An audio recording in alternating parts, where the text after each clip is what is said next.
Hey guys, मेरा नाम है डॉक्टर गीतराज। तो आज हम बात करने वाले हैं एक्ने के बारे में, नॉर्मली एक्ने वल्गैरिस के बारे में। अब एक्ने के बारे में मैं आपको नॉर्मली एक आइडिया दे देता हूँ। ये वीडियो इन जनरल लोगों के लिए है, तो कोई भी मेडिकल टर्म यहाँ पे एक्सप्लेन नहीं किया जाएगा। अब मैं बात कर रहा हूँ एक्ने के बारे में। यहाँ पे जो टॉपिक डिस्कस करने वाले हैं वो है उसका पैथोफिजियोलॉजी, कॉजेस और ट्रीटमेंट। अब हम बात करने वाले हैं ये होता क्यों, क्योंकि हमारे जो स्किन्स में होते हैं कुछ पोर्स होते हैं, वो पोर्स जब ब्लॉक हो जाते हैं तो उसमें इन्फ्लेमेशन हो जाता है, कई बार इन्फेक्शन भी हो जाता है। तो वो पोर्स जैसे ही क्लोग होते हैं उसको हम लोग बोलते हैं पाइलोसेबेसियस यूनिट। वहाँ पे क्लोगिंग को उसको हटाना पड़ता है, तभी वो एक्ने ट्रीट होते हैं। कई बार इन्फेक्शन को भी ट्रीट करना पड़ता है। प्लीज़ बाहर के साउंड्स को अवॉइड कीजिएगा, क्योंकि मैं कुछ नहीं कर सकता। यहाँ पे मैं क्लिनिक में बैठा हुआ हूँ। अब हम बात करने वाले हैं कि इसके जो नॉर्मली कॉजेस होते हैं वो क्या होते हैं। कॉजेस तीन चार तरह के हो सकते हैं। पहला आपको नॉर्मली एडल्ट्स में जो होते हैं वो होता है पीसीओएस, पीसीओडी के कारण। अगर आप एडल्ट्स में एक्ने देखेंगे तो पीसीओएस और पीसीओडी की जो कंडीशन होती है जिन लोगों में, उनमें ये एक्ने ज़्यादा देखने को मिलता है। जिनकी स्किन ऑयली होती है उनमें ज़्यादा देखने को मिलता है। नॉर्मली जब मैं टीनेजर्स की बात कर रहा हूँ तो टीनेजर्स में 13 टू 19 की एज में एंड्रोजन लेवल्स बढ़ते हैं, तो उस कारण से भी ये एक्ने प्रोड्यूस होते हैं।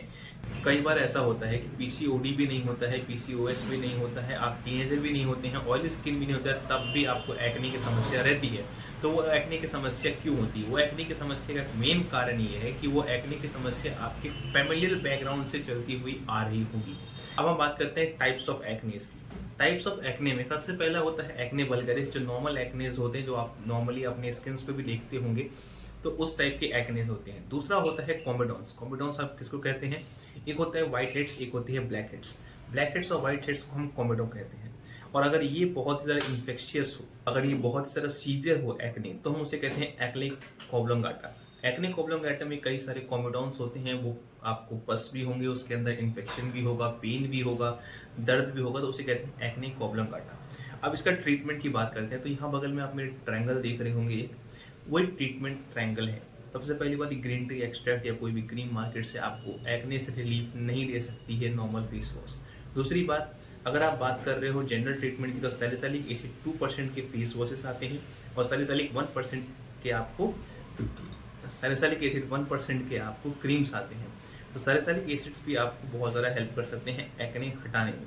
दूसरे नंबर पे आता है benzoyl peroxide gels. Benzoyl peroxide gels बहुत ही बेहतरीन होते हैं, एडाप्टिन के साथ आते हैं। इसका फ़ायदा ये होता है, इसमें रात में लगाना पड़ता है, इसमें आपको स्कार्स नहीं छूटते, इसमें आपको स्कार्स नहीं रहेंगे। स्कार्स जब नहीं रहेंगे तो आपको इसमें एक्ने के बाद एक्ने स्कार्स की प्रॉब्लम कभी नहीं होगी। तो आज का वीडियो यहीं ख़त्म करते हैं। आज के लिए इतना ही। अच्छा लगा तो चैनल को सब्सक्राइब कर लीजिए और लाइक कर दीजिए वीडियो को और शेयर कर दीजिए मेरी प्रॉब्लम्स हैं। Thank you. पर ऐसा होता है कि पीसीओडी जैसी कंडीशंस नहीं होती है और आप टीनेजर भी नहीं हो।